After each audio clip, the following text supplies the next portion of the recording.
Hey everybody, welcome back to the Fish Tank. I'm Bad as Fish 80 and today we've got some more Minion Masters patch news. But before we do that, let me just introduce you to the newest member of the Fish Tank. It's the Mana Puff plushie. Hopefully if you ordered yours, you have now received it or it's on its way to you. Okay, so what are we going to talk about today? So we are in the Minion Masters Torment expansion. As always, this is a 3-month expansion with monthly updates. This is going to be the second monthly update, and this one's going to be called the Chapel of Light. Now, what do we have in the Chapel of Light? Right, so this is going to be version 1.41. It's going to drop on Thursday, the 10th of November. We're going to have 2 new cards, 2 new skins, balance changes, bug fixes, and some new artwork. Let's dive in. So we'll look at the new cards first. So the first of the new cards is the Sanctum of Cleansing Fire. This is going to be available at tier 49 in the free pass or tier 1 immediately in the season pass. But what does it do? Well, it's a building. It's a 3-mana Empyrean building. You'll see the theme of this expansion, this particular patch, is Empyrean.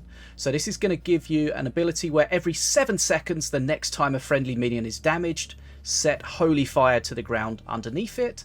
And it has an Empyrean army buff where on summon, set Holy Fire to the ground beneath the closest minion. So a couple of keywords there that we can just clarify. Holy Fire.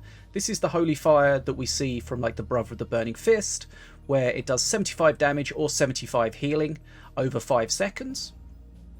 And the Empyrean army buff is if you have 5 or more unique, so wild cards don't count, Empyrean cards in your deck. So just to go over that, every 7 seconds this is going to drop Holy Fire underneath a minion that's damaged. And the Empyrean army buff means that you can immediately activate the Holy Fire on the closest minion taking, just closest minion when you spawn it. So a little bit of extra utility. So this is what the Sanctum looks like in the game. And the second card, this is going to be City Watch. So this is going to be available at tier 38 in the free pass or tier 22 in the season pass. And what this will do is it's a 4-mana minion card. So this will give you a Legionnaire and 2 crossbow dudes, but it has a trigger based on XP. So if you have less XP, similar to how the Bounty Sniper worked, getting a shield if you're behind on XP, this one shuffles 5 free Legionnaires into your deck that are summoned automatically on draw. So on draw means as soon as they enter your hand, they're immediately played. You don't get to choose where they play, they'll play at your tower. So Legionnaire and 2 crossbow dudes, and if you're behind, you get 5 Legionnaires shuffled into your deck. So a fairly simple card, and if we look at it, it looks exactly like we would expect to see with a Legionnaire and 2 crossbow dudes. Okay, so 2 new Empyrean themed cards. We'll see what they are like when people get their hands on those. Now, next up, we have the new skins, plural. Now, this is going to be one skin that you'll be relatively easily be able to get your hands on, and one that's going to be a lot more difficult. So the first skin we have is the Arctic Apex Ravager. Now this is going to be available at tier 38 in the season pass, and a fairly awesome looking Ravager skin there. So that's available in the season pass. The second skin we have is the Dynasty Diona skin. Now remember, the Dynasty Morelia skin is only available to tournament winners, or should be. So this is only going to be available to tournament winners. And different to how it's been in the past, this will be directly applied to the tournament winner's account. So you'll know if you see this skin out in the wild, you're playing a tournament winner. And that brings us on to our next tournament event that I should mention to you. So on November the 19th, there is going to be the GG Tours Knights Duel. I think this is number 19 on the 19th. And that's going to be giving the winner an opportunity to get this skin. There's going to be a $500 prize pool and a guaranteed prize for everyone that takes part. I'll put a link in the description for this event, and I hope to see as many of you there as possible. Okay, so new skins. Next, rebalance. Now, as always, we'll look at the buffs, the rebalances, and the nerfs. Rebalances, of course, where things are changed in multiple ways or in extreme ways. Right, first up we have a buff to the Blade Star. Slight damage increase, 110 to 120. Then we have a buff to Combustion. Now, Combustion, the explosion range is going to go up from 6 to 8. Now, this is also going to be in line with a bug fix that we'll see a little bit later. Combustion should do true damage to itself. So the minion that is exploding should do true damage. It shouldn't do true damage outwards to the enemy, but it has been doing that. So that's going to be fixed. That won't happen anymore. So that's kind of a nerf if you've been using it, because that's been going on for a long time. But the offshoot of that being fixed is the explosion range is going to be increased a little bit. Now we have a change to Glenn's Brew. This is again a kind of a change and a bug fix. So previously it should have done 200 healing, but the frozen debuff was only allowing 100 healing. So that has been fixed, but the figure has been changed to 150. So follow, it should have done 200. It didn't. It only did 100, but now it's going to do 150. The devs felt that 200 was going to be too much, so the bug has been fixed. It's going to do 150 healing. Now, Idol of Sacrifice. When you trigger this with a sacrifice, it's now going to gain haste as well as rage and do the heal for 250. We've seen since the idol was introduced to the game not too long ago, it's had a number of buffs. This is the latest in them. Now we have Korgoth. Korgoth, of course, the big mythic minion that was released in the previous patch, but it was kind of underwhelming. It got a hotfix with its health going up from 1000 to 1200, and it's now had a slight change to the way it does its attack. So it now deals damage on throwing the hammer in the same way it does pulling it back. So previously what he would do is he'd throw his hammer, and where the hammer landed there would be some damage, just where the hammer landed. And then he would pull the hammer back and it would do damage in the line. What's been changed now is when he throws his hammer, it's going to do damage in the whole line, and then it's going to do damage in the whole line back. So 2 lines of damage of 150. So it should do the 300 damage, 2 lots of 150 far more often. So hopefully we'll see more Korgoth out there, and once you get him, you'll be able to get more kills, more invokes, and more value. Next we see another buff here, and this is a strong buff to a card that's already been buffed quite a lot recently. So Poison Strike. So Poison Strike, the duration is going up from 6.5 seconds to 8 seconds. And of course when you activate the sacrifice, then that's going to double that. So that's going to be up to 16 seconds of poison. Now remember, poison does 10 damage every half a second. So that's 20 DPS that poison does. Previously it would do 130 damage, or activated 260. Now it's going to do 160 or activated 320. So huge increases in the amount of damage. And importantly, it will now kill things like the Stixie or the aimbot, both with a shield when it's unactivated, and when it's activated it will now be able to kill things like Bara and Cursebearer. So a huge buff to the Poison Strike. And of course, not only can it kill those things, it can also kill everything around it as well. This is an AoE spell, so we could certainly see a resurgence in the Poison Strike. Right, next up, we've got Rampant Growth. One of the newer cards, getting a little buff here. When you draw it, it's going to plant 2 Growth Burst Shrooms instead of 1. And of course, the ability, when you trigger it on a minion, the number of shrooms you have it's very important for the amount of healing it does. So a little buff there. We'll see how that works out. And again, another card here, Ravager. A lot of buffs recently. Gets another one. The attack cooldown is going from 8 seconds to 7 seconds. So that means it's going to attack more quickly. DPS going up from 57.5 to 65.8. So a decent buff there. Remember in the previous patches we've seen Ravager have a reduced defrost down to 25 from 35, only freezing 2 of the cards in your hand. So Ravager's had a lot of buff recently, and we'll see how much that transpires to whether we see a lot of play. Now we see a small buff to the Sapphire Pebbles, a card that we saw everywhere, then it got nerfed, we saw nowhere. Maybe it'll come back and you'll see it a bit more often now. So the damage is going up from 50 to 60. So this will now one-shot drone buzzers and a Vulture Prime if it doesn't have a shield. So that will trade more efficiently in those situations. And if you place 3 of them at once, they can barrage down a lot more, including things like a Soul Stealer or a Boom Buggy that previously they would have to reload and kill again. So some scenarios there where the Sapphire Pebbles can definitely trade a lot better. Now, Snap Freeze was previously a utility spell where it would freeze things and slow them, whereas now it's going to do a small amount of damage. So it's going to do 25 damage, the same amount of damage as a Shock Rock for reference. So we should see more value there. And of course, if you're playing King Puff and getting your free 2-mana spell from perk 2, you could be getting a Snap Freeze, and you could be getting a more valuable Snap Freeze. Next we have a rebalance. Only one rebalance in this list of changes.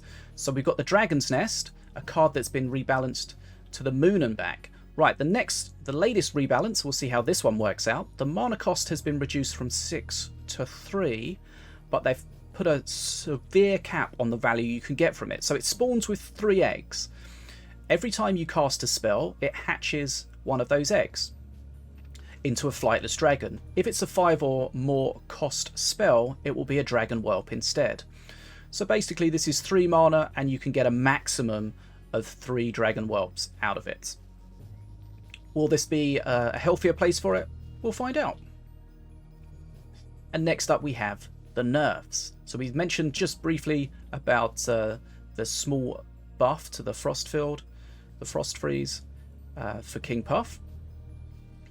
So King Puff's going to get a birthday cooldown increase 45 seconds to 48 seconds. Now, if you're familiar with the way King Puff works, his perks are all built around the birthday. So if you are slowing the birthday, then you're slowing the rest of his perks. So slower trick swaps, slower perk 2 buffs, slower Night Puff generation, and so on. Now we see a small nerf to Call to Arms. So Call to Arms is only going to give you 1 crossbow dude now. So it will give you a warrior and a crossbow dude and heal a friendly building.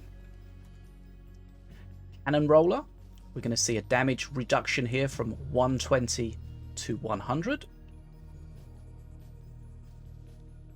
Now Commander Azali recently got buffed. This is going to be a small nerf. So the number of shields per bridge captured is going down from 10 to 7. So you're not going to be able to shield quite so many minions. She's still very strong, I think. That's why we're seeing a lot of her. And we'll see if we continue to do so or not. Now, one of the strats on the ladder that a lot of people are unhappy with just how strong they are and how frustrating they are the Stormbringer and Spawner buildings. So we're going to see a little bit of a nerf hammer to some of those strats, and we'll see if they're still as viable as they were previously. So the Crossbow Guild, health going down from 350 to 300. So it's still going to be able to generate what it did before, but it's going to be more counterable. Spells are going to bring it down more quickly, and so on. Now, the Musketeer is going to have a damage reduction from 65 to 55. And of course, his riposte against melee attackers that does double damage will fill that twice, that nerf twice. So that's going to go down from 130 to 110. So the Musketeer is not going to be able to solo quite so many things anymore. Skeleton Horde. This is a simple unit count reduction. Previously you got 9 skeletons, now you'll only get 8. And again, another nerf here to a Swarmer building. This is more of a nerf than we saw previously. The Swarmer totem seems to be from the dev's point of view anyway, the spawner building that is causing the most of the issues. So what they've done is they've reduced the durations down from 40 seconds to 30 seconds. The production speed has gone down, or up if you like, from 5 seconds to 6 seconds, but the production amount has increased from 3 to 4. So a lot of changes, but basically what that means is previously you could get 8 waves of 3 spawners over 40 seconds. So that was 24 swarmers. Whereas now, over 30 seconds, you get only 5 waves. So that's 8 waves down to 5 waves, but 5 waves of 4. So you get 20 swarmers. So it's going to be up for less time, and there's going to be less waves. So I think that's a healthy change for the Swarmer Totem. Now, Vulture Prime. So Vulture Prime got a big buff when they changed Marked. And they buffed Marked, so this is kind of scaling that back a little bit. The attack cooldown is going up from 0.8 of a second to 0.9 of a second, so a small DPS reduction from 25 to 22.3. And next up we have the Whirly Scrat, or Whirly Scrat anti-horde melee. We see this guy a lot. We might see him a little less. So Whirly Scrat health going down from 350 to 325, and the damage going down from 55 to 50. So importantly, it can still single shot the skeletons, so it won't be a complete sitting duck, but definitely less value coming out from the Whirly Scrat. Okay, so those are the balance changes, and as always we got a bunch of bug fixes. Let's go through those. So we got the improved ability card descriptions. Fixed an issue where Bladestar would do no damage after hitting arena walls. Fixed Bladestar getting stuck inside minions. Fixed Spawn of Fury VFX break-in when the effect was interrupted by Black Hole. Fixed Mordaka's counter to correctly only count Ratbo's units. Fixed Zip's Zappinator's power-up VFX break-in with Spirit. Fixed Zip Zappinator's more zap interaction with stun. Fixed the illusory cleaver triggering Voidborn wound for the opponent. Fixed Gax's egg not displaying an ice cube when frozen. Fixed frozen ice cube effect to correctly scale with minion size. Fixed frozen breaking the rim light from rage and giant growth. No idea what that means. Fixed Rimmergal not freezing the last minion played during permafrost. Fixed an interaction between Rimmergal and the Book of Dead which allowed Rimmergal to be played without completing permafrost. Fixed Frostbearer's Frostfield not lingering after his death. Fixed Boombuggy attacking while frozen. Fixed Blastmancer performing Soul Detonate while stunned. Fixed an interaction with Cursebearer and Ghost that could allow Ghost to control a unit which incorrectly had its curse removed. Fixed Glensbrew healing being reduced by frozen, we mentioned that earlier. Fixed Glensbrew not extending the duration of pre-existing frozen effects. Fixed Shock Rock relic description to correctly indicate Shock Rock's effect. Fixed Army of Anger relic description to correctly indicate Spawn of Fury's effect, and fixed Healing Spirits relic description to correctly indicate Spirits effects. And finally, we have fixed a deck building flow issue when entering the Mayhem menu by clicking on the event in the event carousel. So there were 2 ways you could get into the Mayhem: click on the top left in the carousel, or click on the bottom. If you went via the top left in the carousel, it could give some issues. And fixed the Scrat Tank boss getting turrets and mines in incorrect locations. Okay, so those are the bug fixes. And finally, we just have some new artwork for some Empyrean cards. Right, Last Stand. Legionnaires. Lost Legionnaires. And Wolf Among Sheep. Some nice looking artwork there for sure. Okay, so let's just recap what we've seen today. Chapel of Light, it's going to be version 1.41. Thursday the 10th of November 2022. We've got 2 new cards, being the Sanctum of Cleansing Fire and City Watch. We've got 2 new skins, the Arctic Apex Ravager and the Dynasty Diona, only available tournament winners. Remember, check out the link in the description for the upcoming tournament on the 19th, where you could potentially win that skin, and there are guaranteed prizes for everyone. We've had a bunch of balance changes, a bunch of bug fixes, and some new artworks for some familiar cards. That's it. Hopefully you guys have enjoyed this video. I appreciate you joining me for this. Be sure to like, comment, and subscribe if you're enjoying the content here in the Fish Tank. It really does help. I'll look forward to seeing the patch on Thursday, seeing what you guys think. Let me know in the comments, what do you think of the changes? What do you think of the new cards, the skins, the balance changes? It's always interesting to discuss these before the patch is launched, and then we get to try the stuff out as it's launched, and we'll see how they transfer from paper into practice. I look forward to that. My name's Bad as a Fish, and I'll see you guys again soon here in the Fish Tank.